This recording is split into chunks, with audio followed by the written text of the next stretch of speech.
and welcome. Hello and a warm welcome to all the participants. I'm sure you've been all hearing about the heavy rains in this part of the country. I truly appreciate how far technology has come, so that we can be all in our comfort of wherever we are and partake in this conversation. BMS School of Architecture, Yelahanka, Bangalore is a NAC accredited and ranked 38 by the NIRF. Is an independent architecture college operating under the prestigious BMS Educational Trust. We are invested in imbibing critical thinking and holistic learning in our students. We invite institute and industry collaborations to foster an environment of mutual growth and support amidst the architecture academic fraternity. In BMS School of Architecture, we have undergrad course in architecture, postgraduate course in urban design. We also are a research center and we have opportunities for PhD candidates. As part of our efforts, we conduct the knowledge series every 2 months, attracting over 100 participants nationwide. This is a neutral platform, serves as a space for educators, doctor candidates, master students, and practitioners to exchange knowledge and ideas that shape the world we live in. For the next 2 days, the October 2024 edition of the Knowledge Series will focus on climate change and beyond. The resource persons we have are from diverse backgrounds, which is very unique for a session organized by an architecture college. On day 1, we have with us Dr. Nisar and Dr. Kedar. They will focus on the impact of climate change and how it affects us all. On day 2, we'll have Mr. Shomya and Ms. Vaishali. They will focus on the solutions and how we can address the challenges of climate change. Before we begin, I'd like to invite Dr. Shaila Bantno, Director, BMS School of Architecture, to address us. Professor Shaila Bantnoor has obtained her doctoral degree from Indian Institute of Technology, IIT Roorkee, in the Department of Architecture and Planning in 2015. She holds 2 master's degrees in Masters in Architecture from Rizvi College of Architecture, Mumbai, and ITPI, New Delhi. With more than 20 years of experience as a researcher, academician, and practitioner, she is a lifetime member of the COA at New Delhi, INTAC, and ITPI, and also a member of IIA. She is instrumental in guiding research scholars and postgraduate scholars. Over to you, ma'am. You can address the gathering. Yeah, thank you, Ranjan. First of all, a warm welcome to Nisar and the other speaker for the session. I, in fact, just wanted to give you a background, as already Ranjan mentioned about it. This is just a platform where we thought, let us, create this kind of a platform for the, especially in an academician or even the research scholars and even the master students, because like a lot of people have enrolled for research, and a lot of these kind of a literature review is important for them to support their work. So in that case, we thought we'll identify a theme which is a very relevant based on the context, and then so with a lot of brainstorming exercise, and we decided, like I myself, Ranjan, and couple of faculties, we thought let's take the urban floods as one of the main theme for this session, because recently wine and also faced a lot of these things, and presently, as rightly said, Ranjan, and we are all witnessing the Bangalore also is having a like urban floods nowadays. The climate change is one of the very, very important aspects which is having a reflection in almost all the fields. And also we have, since urban design master's program, so we thought this is also a platform for our students also to understand what are the different emerging issues which they need to address.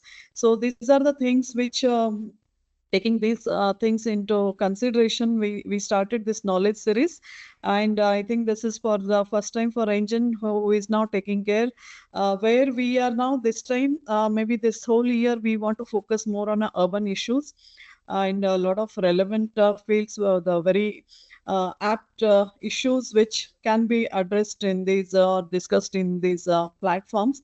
But apart from that, we also have this research dialogue series. The participants, I think now they are now attending these sessions, but definitely they will be in another 5 minutes. They will be there. But so these kind of a knowledge series and the research dialogue series are really helping the participants, and they have requested us to continue this kind of a series. So this pattern is like knowledge series. We do it once in 2 months, and research dialogue series every 1 month we have a session. So this month end we are going to have a research dialogue series, which is based on again literature review with AI as a tool.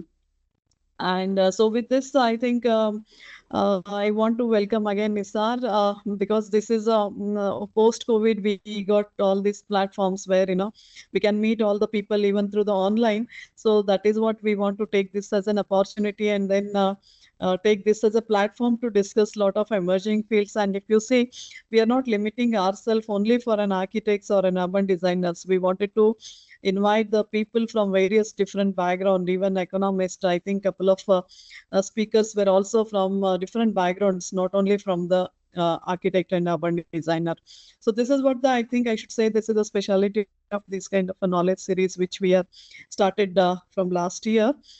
So with this, I'm also curious to know what kind of issues will be discussed in these platforms today and then the tomorrow. And with this, warm welcome, Nisar, again to BMS School of Architecture. I'm sure we wanted to invite you again in person whenever I think we will be looking for this immediate platforms wherever it is possible. And with this, warm welcome to our school, and then over to you. Thank you. Thank you, ma'am. Now, before we proceed, I would like to let you all know that there is a feedback form which will be sent to you all after the last session on day 2. So request all of you to please fill the feedback form to receive your certificate for the session. We'll now begin with our first session by Dr. Nisar Kannangara. He's a research consultant at Action Aid Society, working on project titled Making Kerala Urban Governance Inclusive.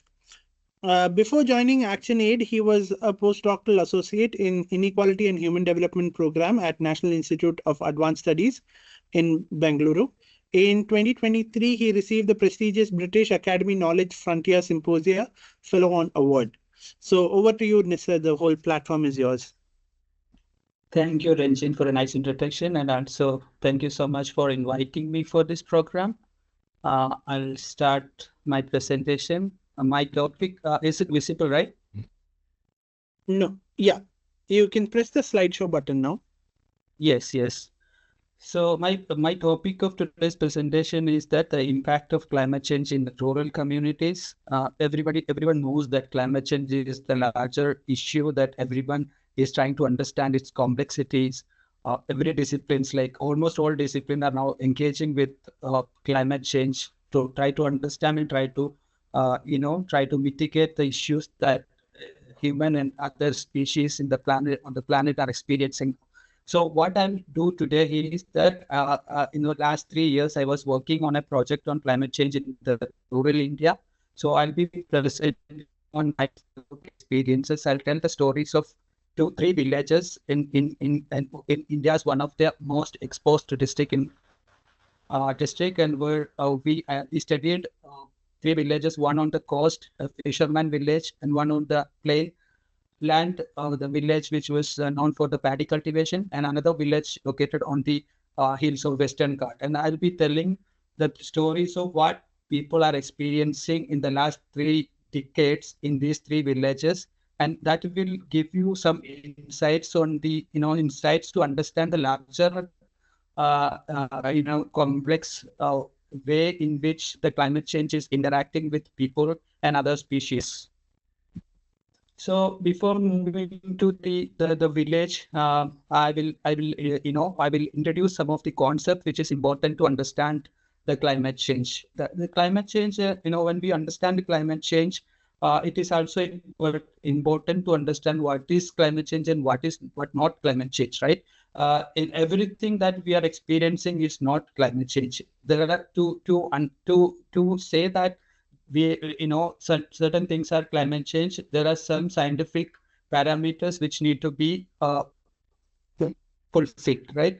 The climate change, and one way of looking at is that there are weather events and there are climate change. Every weather events are not the weather events, and the season changes or extreme in the weather events are not always be considered as climate change. To make certain, the phenomena as a climate change, there are, there are parameters. Simply, we can say that climate change refers to significant changes in the global temperature and weather patterns over a time. The time, to argue that certain things are climate change, then the time is matters. Like, to consider that as a climate change, we normally scientists are taking the 3 decades plus, 30 plus years time to evaluate or to say that there is an impact of climate change in a locality.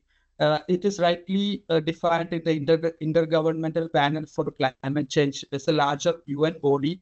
They are producing knowledge on the climate change. It's called IPCC.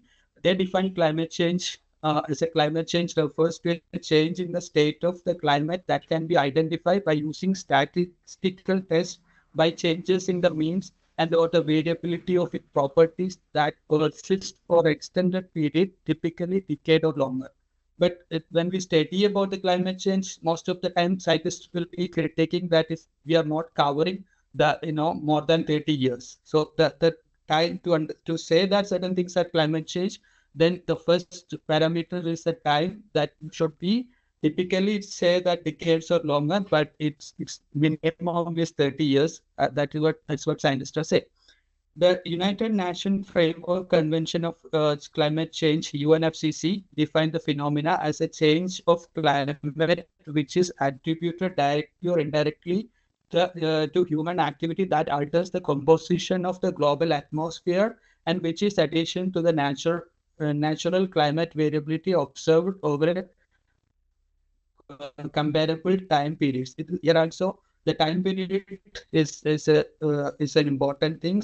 And more than that, they are more focusing on the human aspects. Now, the climate from the beginning of the Earth, planet Earth, climate was always changing. But what we say at present is that there are aspects of human engagement, like industrialization and the post-industrial society, where the human engagement with the nature are making a lot of changes in the atmosphere, chemical conditions of the chemical components in the atmosphere, which generate new new forms of changes in the weather events and climate, and that makes the that is important. That is also an important aspect to say something is a climate change. And when a climate change hit, how do we experience it? There are two ways to understand it. One is that extreme event. There is also a problem with when the normal perception of the climate change is that we say that when we experience it, we normally experience the extreme event as when an urban space gets flooded, or when a hilly village are experiencing landslide, and then we say that there is a climate change, right? And these are the phenomena like flood, landslides, cyclones, heavy rainfall. All these are extreme events, and one of the extreme events as a components like which when it happened, then there will be a lot of attention it get, and then people realize that we are subjected to climate change, right? And then there is also climate is always changing, and then the climate change is also affecting smaller micro changes in the everyday weather events. Like the temperature in the Bangalore has been showing tremendous or gradual changes over years, but it is not directly affecting our life, or it's not making difference to our movement, and so therefore people are not realizing that these changes are a part of a climate change. So there are two events, that extreme events and long-term climate change events. But people often or even state civil societies often responds to the extreme events and largely ignore what is human experience in a longer period of time. The changes in the precipitation, changes in the the temperature and all that. And then how do we respond to these changes? That is also important. There are two kind of approaches. That the earlier the climate change literature was largely talking about mitigation, and then since the last 2 decades, the if you look at the IPCC literature, you can see that there is a growing realization that that adaptation is also be considered as a seriously to respond to the changing climate. And what is mitigation? And mitigation is that that human induced climate change is largely happening because of the carbon gas emissions are increasing, and its carbon stock in the atmosphere is creating the global warming, and that create all the issues, right? So the mitigation, the earlier, like in the beginning years of the climate change interventions, the scientists and policy makers was largely argued that we need to do strategies to mitigate the carbon emissions, and we need to shift from move to the renewable energy conservations, and then the whole sustainability debates become important. And then to reduce the carbon emissions, there is an argument for carbon tax, and also to reduce the carbon content in the atmosphere. There was an argument, there was an debate about the reforestation and all that. And this is still important, but now people or scientists and the scientists and policy makers are also very very considered the importance of adaptation. The reason is that at the time, that in the last century, the last decade of the last century, when all the climate change discourses were happening, the issue was that people or the scientists thought that the carbon components are increasingly accumulating in the atmosphere, and that may create climate change may create a larger issues in the future, right? And then that was the scenario, like everybody expected that something will happen in the future, so we need to mitigate it. That was the situation. But now we are not expecting something happen in the future, but we are experiencing it. So there is all sort of arrangement we need to make to adapt the situation, because we are experiencing the climate change crisis. So that is the reason why why the scientists and the policy makers are now believing that adaptation is an important strategy to deal with the climate change crisis. So there are the adaptation include adjust the practices to minimize the damage, right? When the flood happened, we need to think about a different architecture of the different infrastructure, built environment to manage this crisis, and improve infrastructure, emergency preparedness to deal all these crises, not just flooding, all the crises that people are experiencing everywhere, the global warming, heat wave, flood, cyclone, and landslide, and all that. And also it also includes the long-term changes, changes in the weather events, that also include in the process. The immediate response to effect. And now we always need to, the climate crisis is frequently we are experiencing it, and there is we need to think about that. Nothing is permanent. There will be always a situation which will challenge our existence. So the adaptation should be our priority, and mitigation also should be an important things we need to practice to recover from the damage. And so the mitigation and adaptation are the two strategies where now climate scientists are talking about.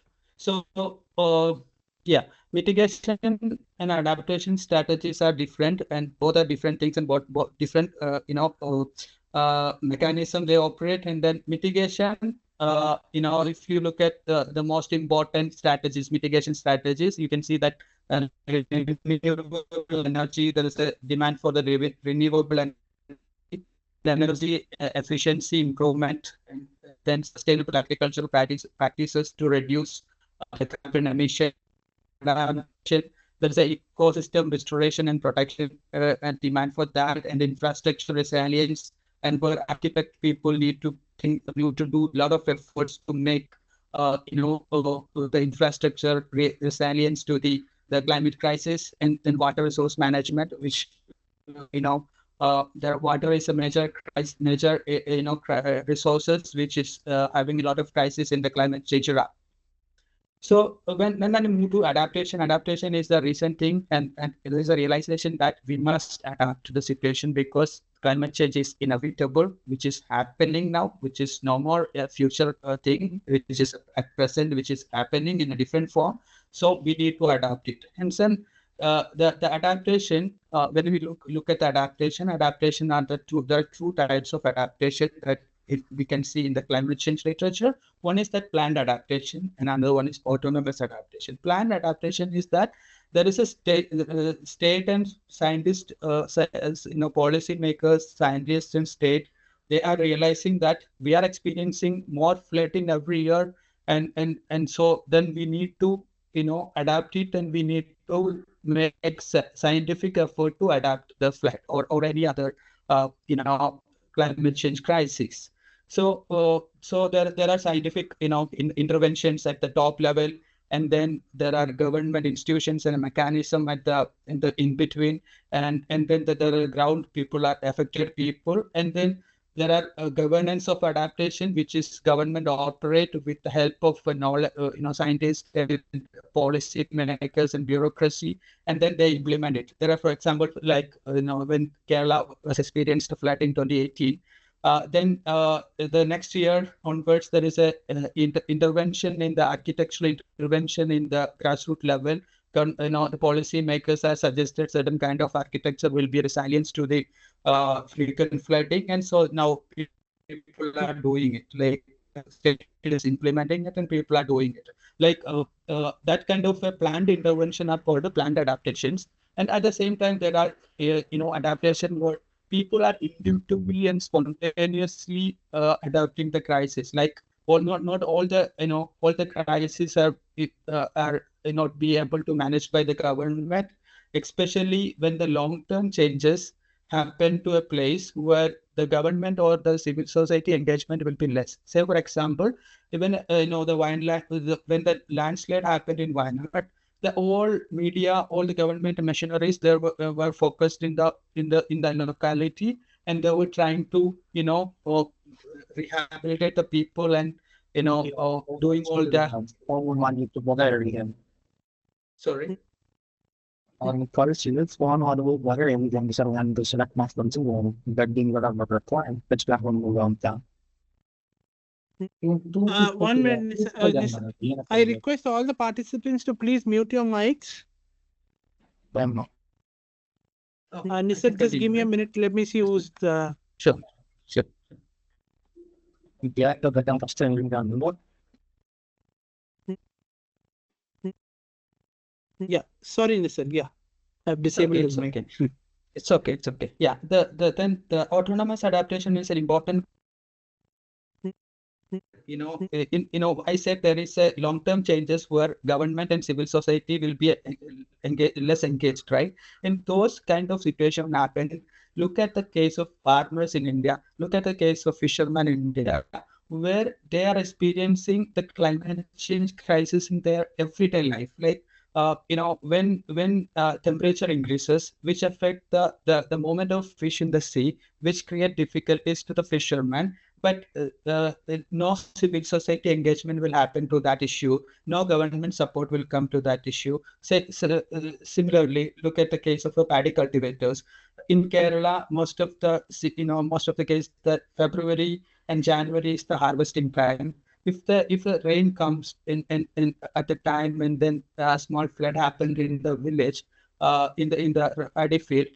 It considers a natural thing. Like government or support will be less to interfere those issues. But when a larger flood happened into an urban space or a village, and then that that damage human create difficulties human life, then the state, when it converts into an extreme event, and then the state involvement will be high. But when a when it happened in a long-term changes in the weather event, and it happened in a small scale, where the government and civil society interventions will be less. But it happened in a very frequently, and so therefore the farmers, cultivators, fishermen, and even the daily wage workers, all experiencing it in big time, but they are not.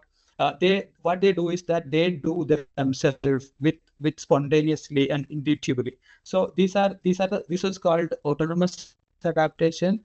For example, rainfall is damaging particular paddy crops infrequently because the village are experiencing changes in the rainfall time, right? And then what village people do is that they will move from they will diversify the crops. They sometimes what they do is that they change their seeds, and the short they sometimes go to short crop time seeds. Otherwise, they change the crops. They'll go for banana. They'll go for some other crops, and that way they do. That is also a kind of adaptation.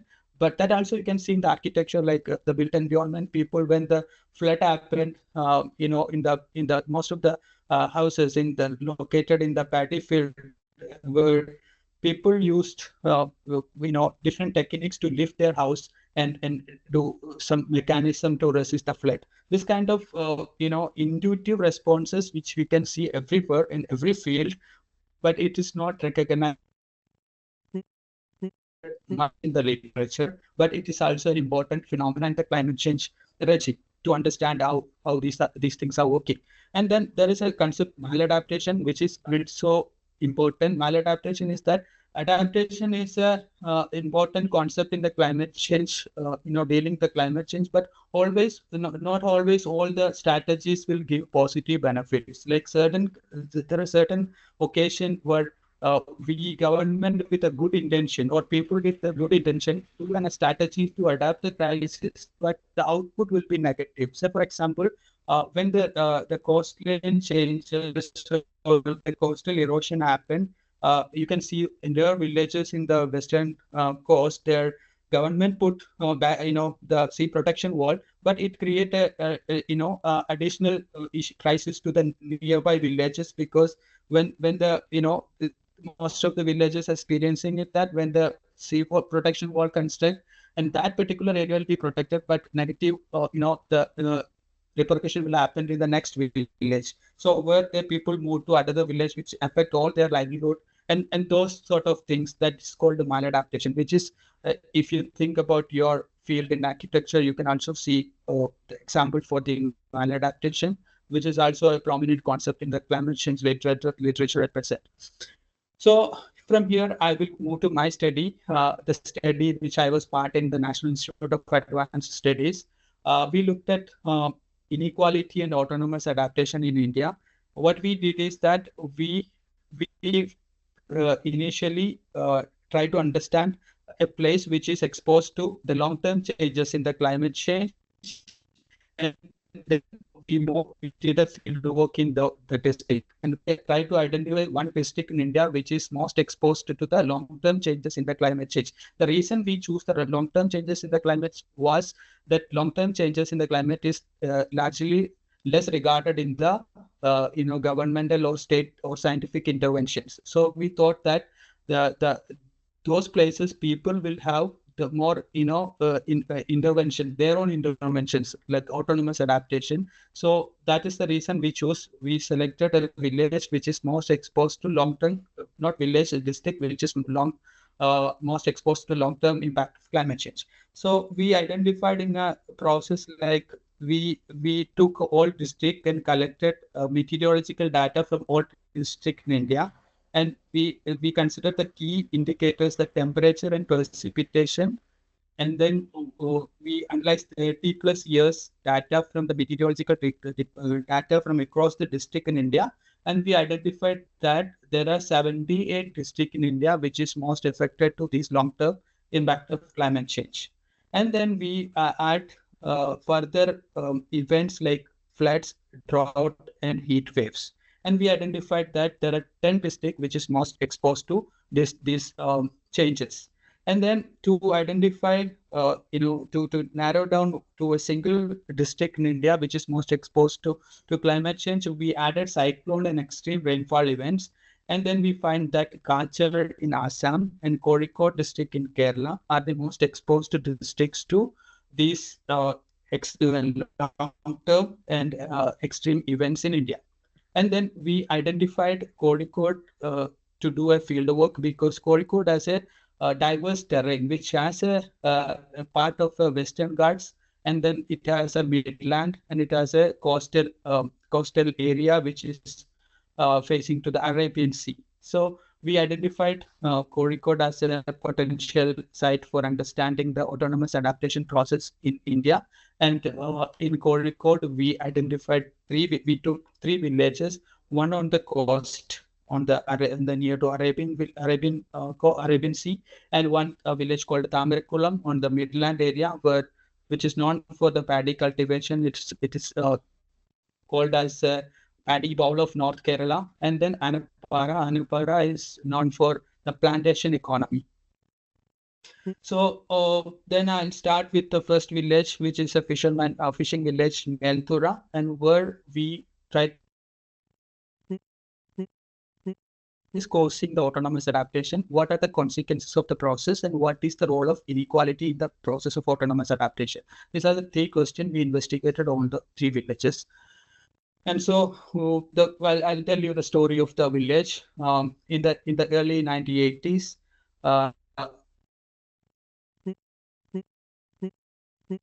most the technology which was prevalent in the early 80s, the motor boat was not in the scene at the time. They used the cotton net, and the fishing season was June to December, and there was 16 fish varieties they dependent they catch and sold outside, and among the mackerel and sardine was the primary catch which defined their livelihood. And that there was a long, the big cat, always they used to get big mackerel and sardine fish. And then the technology was, the fishing technology was unique. And at the time, a fishing unit, a single fishing unit has need two boats, that is called the Chundan Vallam, and then a larger nets. And the ownership of the boat was confined to families, elite fishermen families. And wage system was like a sharing of sold value. Sharing of the sold value is a prevalent wage system there.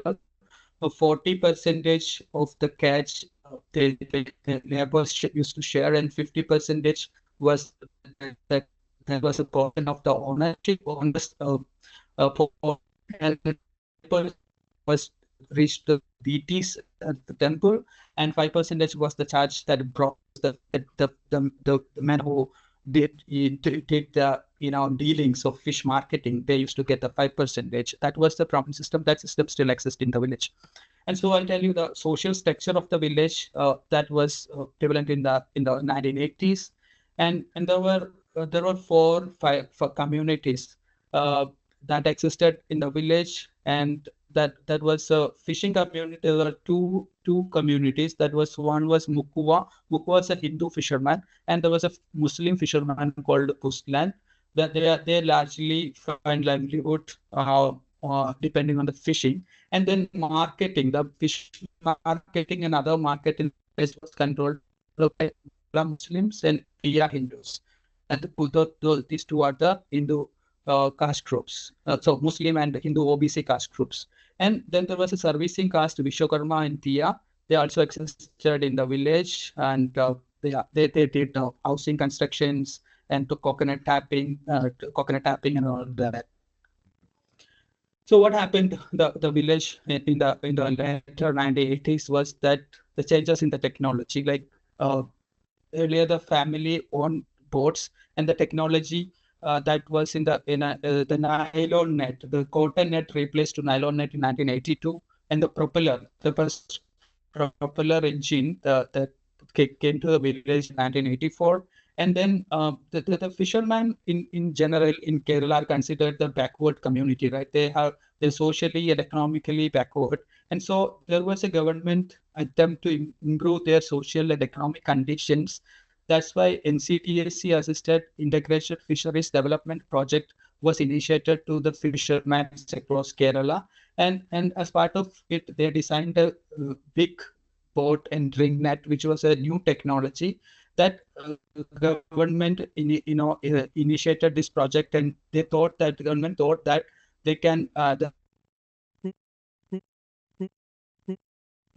fisherman. And then what happened that there was this is an example of the maladaptation.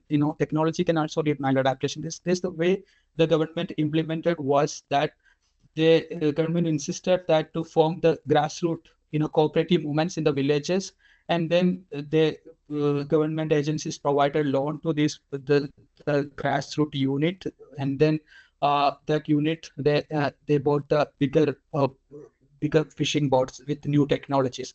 But this process was not reached with the fishermen, because fishermen was not part of the leading political parties in the state. In this particular village, the Tiya community, they were control the market, were largely they loyal with the Communist Party. And so what happened is that through the communist political capital, they tapped that opportunity and they suddenly become the fishermen. And that is the side of a maladaptation, that the system which imagined the fishermen, different things are actually happened, and fishermen they happened to see all of a sudden fine day the new fishermen, they were not in the field, that they coming to the industry, and then these people lost their good cash because the other are using advanced technologies. So in the early 2000, the new further technology came, that is fiberglass, a bigger trolling boats, and which actually needed bigger capitals, right? And then this capital, in between 1994 and 2000, there was a climate change issue, which I will discuss later. And then this fiberglass in 2000, early 2000, which required a huge capital.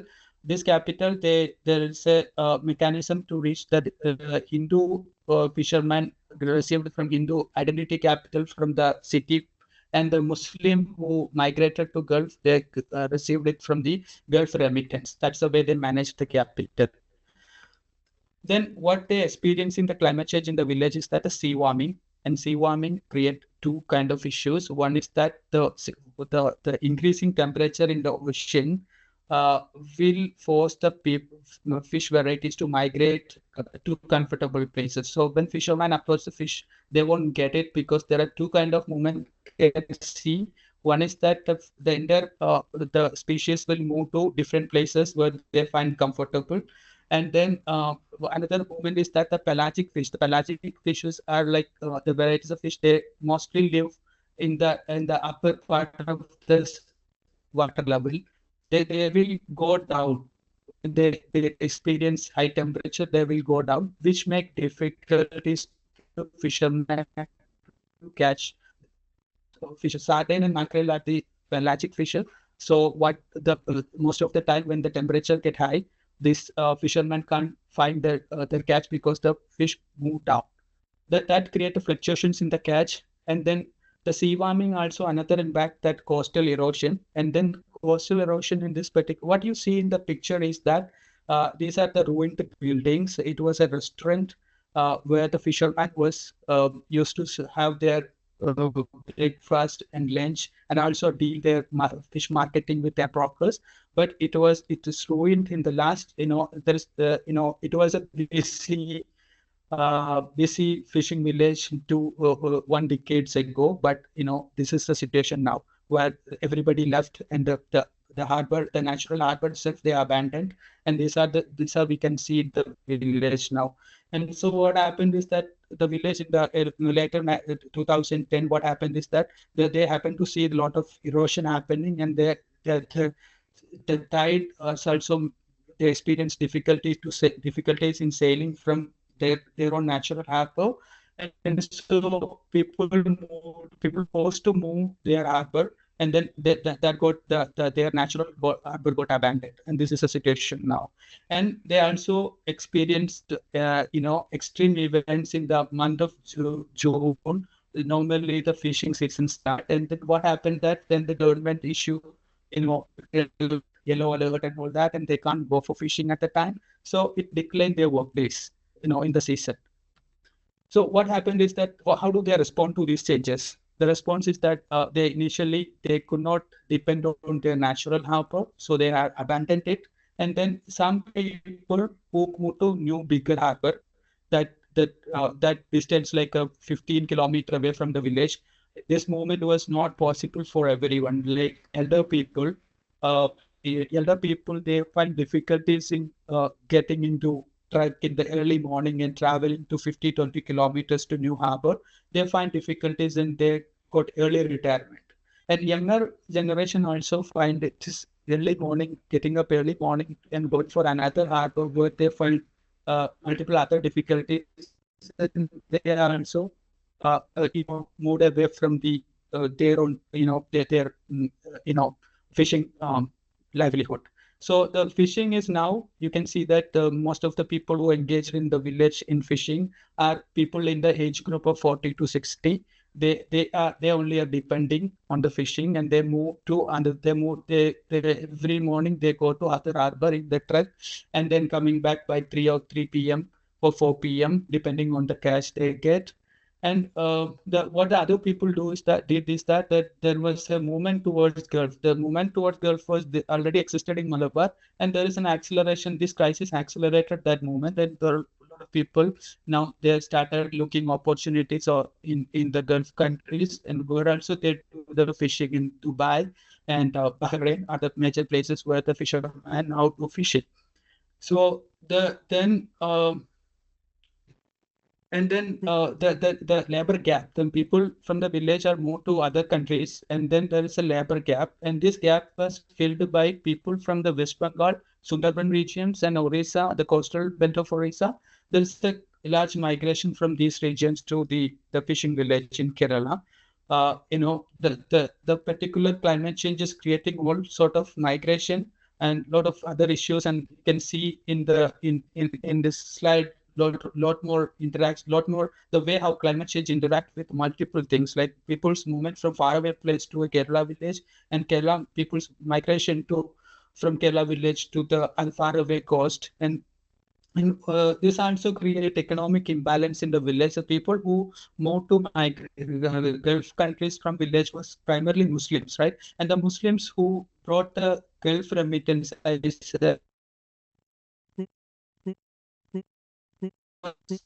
help the local fishermen to upscale their fishing or to get a new advanced bigger boats. That create an issue that a communal kind of sort of issues with the Hindu fishermen. They could not get the same thing. So the economic issues create certain kind of communal conflict in the village. That is also a result of a maladaptation of the process. So I'll finish that. Fisherman village, and I'll now move to the Tamarekulam village. Tamarekulam is a paddy village, paddy field before 1970s. The primary economic source was the paddy cultivation. And paddy village, the social structure of the village, which there were a lot of many communities, like all these communities were they're associated with the production of paddy, with the way they had a different kind of association with the lands. Like the entire land before 1970 was controlled by a Mupil Nair family, which was a joint family. They hold the entire village paddy field, and they give the Kanam rights. Kanam rights is a rights where the person or family who hold that rights, they can collect the tax, but they won't engage or they won't even supervise the activities in the land. The Nambudiri Brahmins in the village was at the Kanam rights, and they subleased to that land to supervising tenant. The social structure, the paddy production was associated with the multiple land terminal system in North Kerala. This is an example of that, where paddy actual cultivators the labor was Muslim, Tiya and Pulaya. Pulaya is an SC scheduled caste community. Tiya and Muslims are OBC communities. They were the laborers, And the cultivating tenants were elite Nayars and Muslims who were the cultivating tenants. And above them, there was a super elite Nayars and elite super elite Muslims. There was just supervising tenants, and they also got a portion of the tax. And there was a Nambudiri Brahmins on the top, and they got a portion of tenants. At the same time, they didn't have a right over the land. The land was owned by Mukti Nair. And also between there are other few caste communities. There was an ambition. There was a temples have provided some temple services to the Nambudiri Brahmin caste, like a Muslim. They control the trade. Vaniya, who engaged in the oil making, and Chalia community, they were the cloth makers, weavers in the village, and then the Vishwakarma, who make tools, furniture, and ornaments. So land reform in 1970, the Kerala government enacted the Land Reform Act, and which created a lot of changes in the land relations and the paddy productions. And the Nayars and all the supervising tenants become the big cultivators in the village. And the Nayars and all the Muslim, the cultivating tenants, they become small cultivators. And then the Kulaya, Thiya, and Muslim ambition, they become the agriculture laborers. And then from the 1917s onwards, there was a changes in the land, the paddy productions. The landlord, earlier landlord, they disappeared. The community, they hold the common right, they disappeared, and this become the paddy cultivation become a engagement of a few communities. Among them, there was a big cultivators, small cultivators, and agriculture laborers. And from this time once, we can also see a movement out of agriculture, like people are moving out of agriculture, and this movement out of agriculture are led by many factors. One was the education. The educated community class, a group of individuals from the communities, they moved out of agriculture. And the fragmentation of land, the land reform also resulted in the fragmentations of land, like an individual hold, there's a limit for an individual can hold the land when they and that also limit their economic opportunities. So they're forced to find another economic opportunities beyond, outside the agriculture. That also then declining of the market and Gulf migration. These are the factors which lead to the movement out of agriculture in the village. And the climate change in the village, which now what you see in the picture is, it was a paddy field earlier, and in the summer, in the kids in the children in the village, they used to play cricket and football.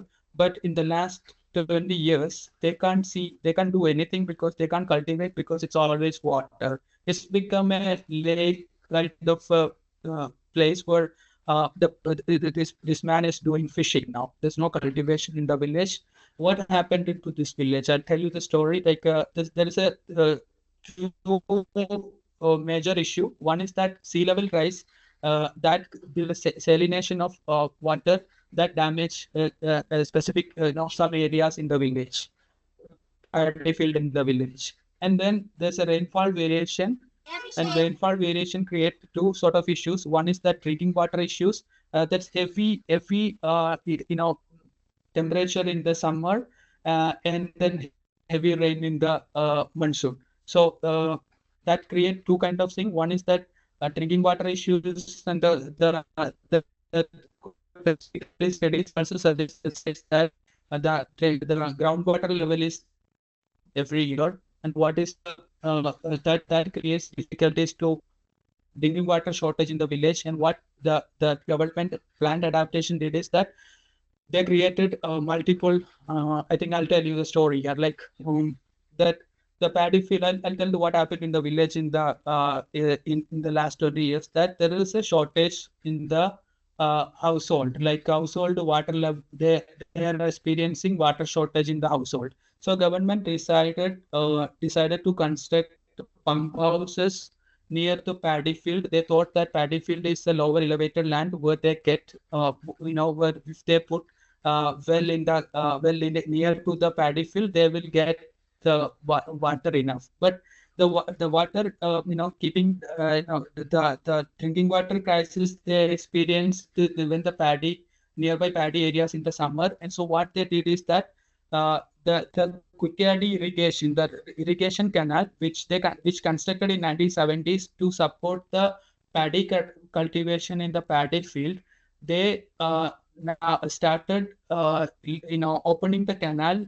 to support the drinking water supply in the village. So the priority of drinking the cultivation or paddy cultivation uh, is becomes second, and government authority prioritize the water supply, should be prioritize water supply at the first, and then they what they did is that they opened the canal water to the paddy field, which destroyed the cultivation, and which also made impossible cultivate that it made cultivation impossible. And now the paddy field is like a full water, full of water, and where the different sort of algae is growing, and this algae is further damage to the any crops they are cultivating. And during the March or February March time, this algae get flower, and the local newspaper, even the in this particular village, which become very beautiful in that time, but the farmers, they are crying.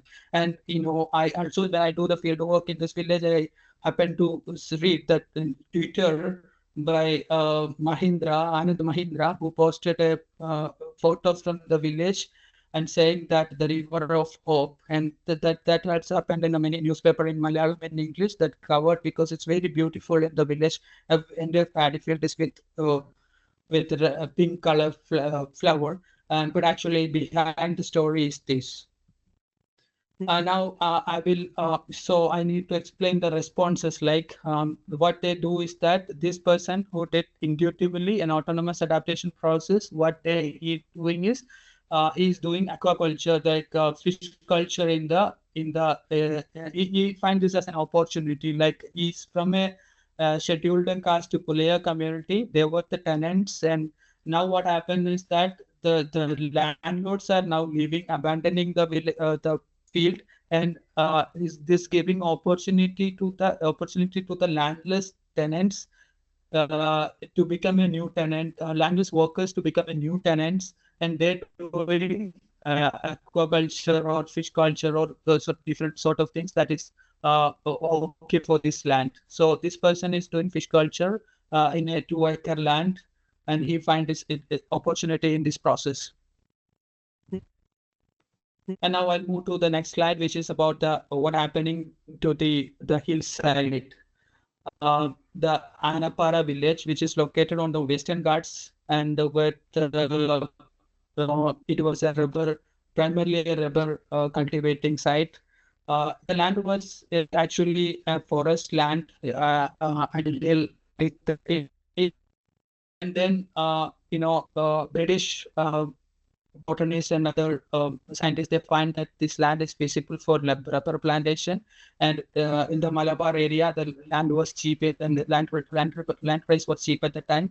So they introduced the rubber plantations in different parts of the Malabar area, especially Wayanad, Kozhikode, and Kannur and Malappuram. And what happened is that and this attracted the new cultivators from the faraway southern district of Kerala to the northern district, and they came and they built a bigger plantation by early 1940s.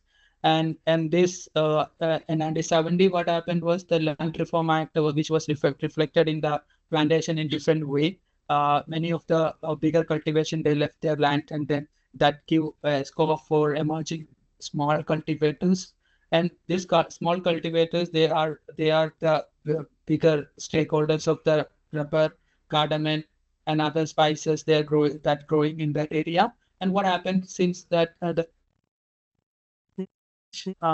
impacts are really affecting their economic opportunities from the 80s onwards in different ways. That include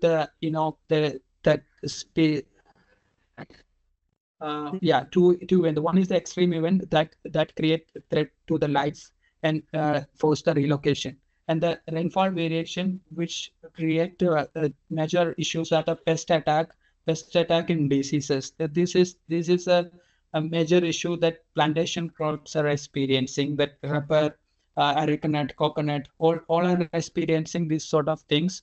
And what happened in the pest attacks and diseases are that decreasing the productions, and some of these products already declined, marketplace is declined, and it also subjected to many other things. And then now this accelerated climate change accelerated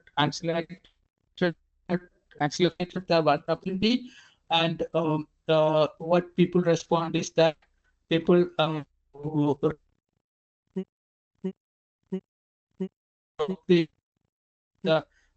the other response we find in the village. So I'll now conclude the presentation, where we find that there is a significant social and economic changes. Climate change is driving substantial transformation in rural India, affecting agricultural production, population, and labor dynamics. Interconnectedness of climate change. The way we understand that climate change is something very important. Like, climate change is not always occur in isolation. Climate change is interact with the ongoing social and economic processes.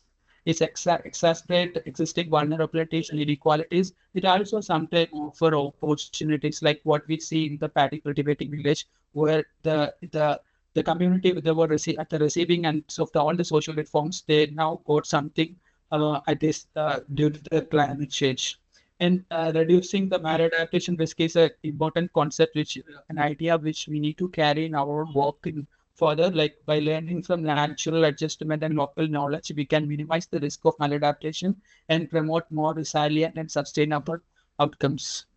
Thank you so much for listening. Yeah. Thank you, Nisar.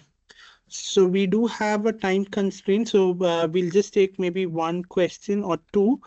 Any questions from the participants? You can please raise your hands. Any questions from the participant? In the chat, there is a message that's saying, aren't adaptations dealing with symptoms rather than the cause of the issue? Nisar, would you want to respond to that? It says, aren't adaptations dealing with symptoms than the cause of the issue?